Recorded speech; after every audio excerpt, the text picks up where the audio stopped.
So let's talk about superpowers. And when we talk about superpowers, more often than not, we're talking about super strength, or invisibility, or super speed, or even crazy insect bites. But there's another superpower that a number of superheroes and supervillains have that gets zero credit.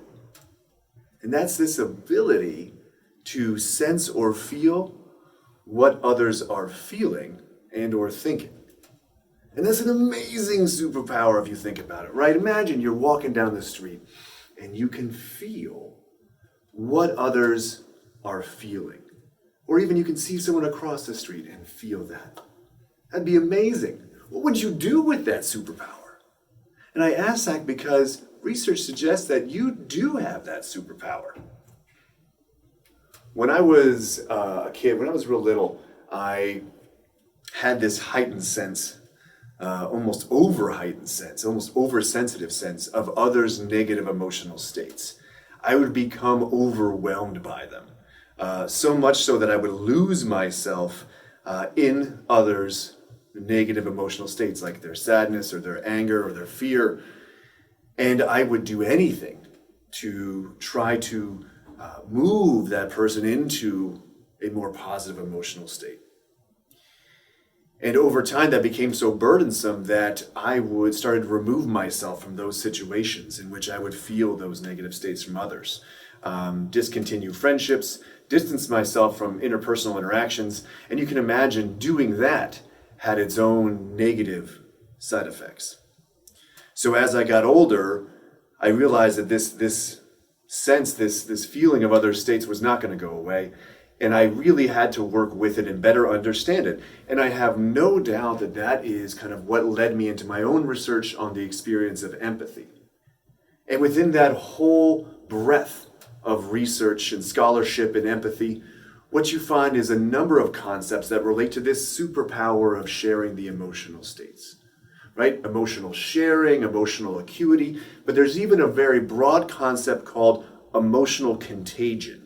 And it's just like it sounds. So just like a cold is contagious or a yawn is even contagious, right? Emotional states can be contagious. You can catch the emotional state of another person. And what's really interesting is that research shows that that is an actual innate ability that we have. We are born with the ability to sense and feel what others are feeling. We are born with this superpower. So just like a deer kind of is born able to run, we're born with this ability to connect and communicate with other people. Even more so, it's shown that this trait has kind of an evolutionary resilience, right? Over eons, we've been able now to maintain this quality, this attribute. And why? Well, you can think about that, right? You can see why.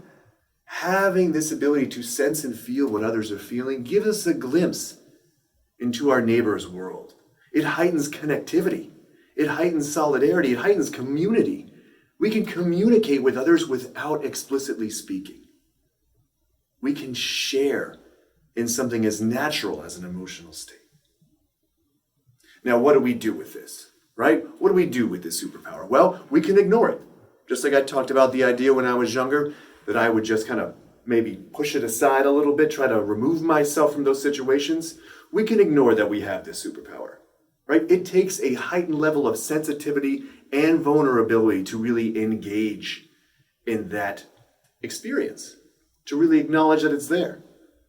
So we don't necessarily have to. And in fact, there's a number of socialization processes and even a number of professions that teach us to kind of push that out, push that down. Or we can acknowledge it.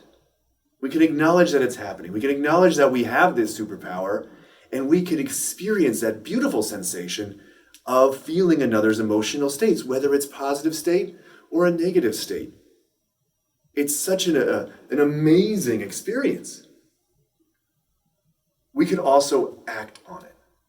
Emotional contagion is just one core element of the experience of empathy, right? So you take that, you mix it up with some nice cognitive mechanisms and perceptions. You sprinkle in some interpersonal factors, some contextual cues, and some motivational factors, and you might get social support.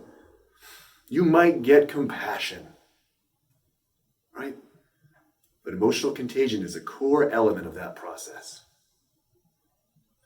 What's more so is that we're starting to learn that we can hone this ability, this innate ability, right? So I've told you you have a superpower, and now I'm going to tell you that you can actually work that muscle.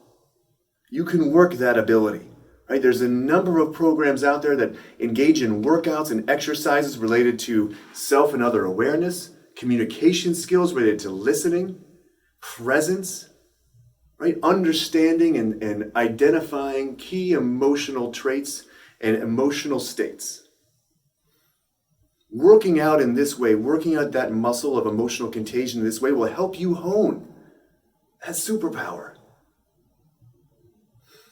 So now, I've told you that you have a superpower that more than likely you've let lay dormant for who knows how long. And I've also told you that there are ways in which you can start heightening that ability. So I hope that you use this superpower for good, and that you utilize it to heighten connectivity, solidarity, and build community, especially during this incredibly challenging time. Thank you.